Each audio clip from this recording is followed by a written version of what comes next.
Good morning, sunshine! Today ay dadalhin ko kayo dito sa Mabini, Batangas dahil mag-i-introduction to freediving ako.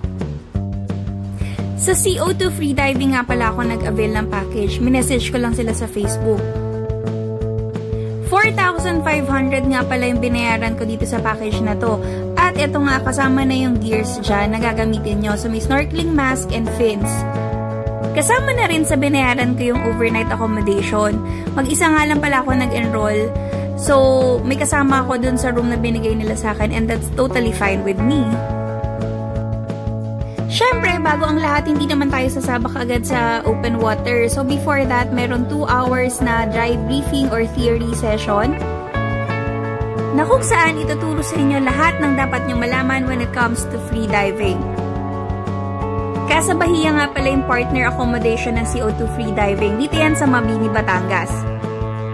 Wala rin nga pala kayong problema sa meals dito dahil sagot na nila or kasama na sa package yun. So from lunch to lunch the next day and only coffee din. Lahat ng itinuro sa amin nung lecture namin nung morning, in-apply naman namin dito sa pool session. By the way, open nga pala tong freediving kahit sa mga non-swimmers like me. Yes, you heard it right. Hindi talaga ako swimmer.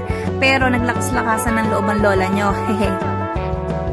After ng pool session namin, syempre, kabado 20 ang lola nyo, char.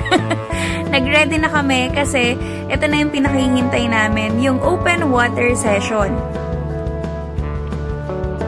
2 beses nga pala tong open water session. So, 1 in the afternoons on your first day and meron the next day sa morning naman. To be honest, grabe talaga yung naging kaba ko dito kasi first time kong mag-swimming sa malalim ng walang vest. So, nung mga first few tries ko, feeling ko malulunod ako.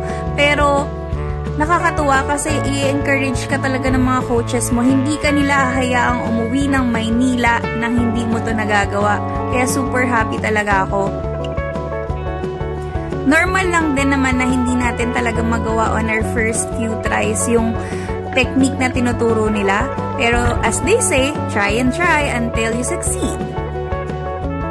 May socials nga din pala at night pero hindi na ako nakakuha ng pictures and videos kasi nalubat yung phone ko. Hehe. Pero masaya yun, promise. Oh, ayan na. It's a beautiful day. So, ito na ang second day namin for our free diving. And ito na rin yung final na open water session namin. Magawa ko naman kaya. Compared nung first try ko sa open water, medyo naging confident na ako on our second day. Pero syempre, may mga times talaga na palpak pa din yung mga first few tries ko ulit. Pero, habang tumatagal, nakukuha ko na yung technique. And, I must say na sobrang nabilib din ako sa sarili ko kasi hindi ko talaga inakala na magagawa ko to. I think ang kailangan ko lang talagang aralin or i-practice yung breath hold and equalization.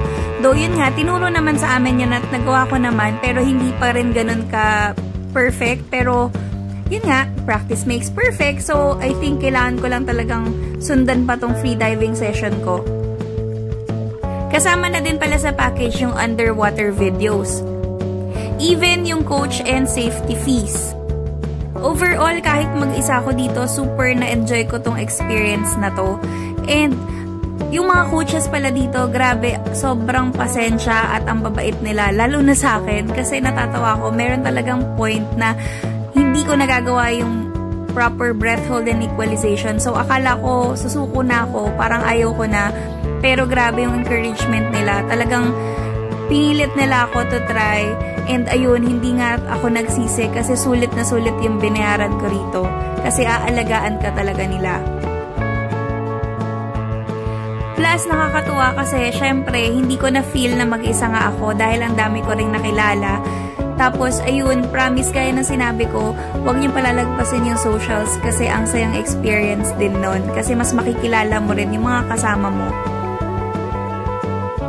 Kung ako tatanungin niyo kung uulit pa ako, yes, gusto ko rin naman sanang maulit. Well, after nga nito, napabili na ako ng snorkeling mask eh. Fins na lang, medyo pag-iipunan pa natin yan mga besh.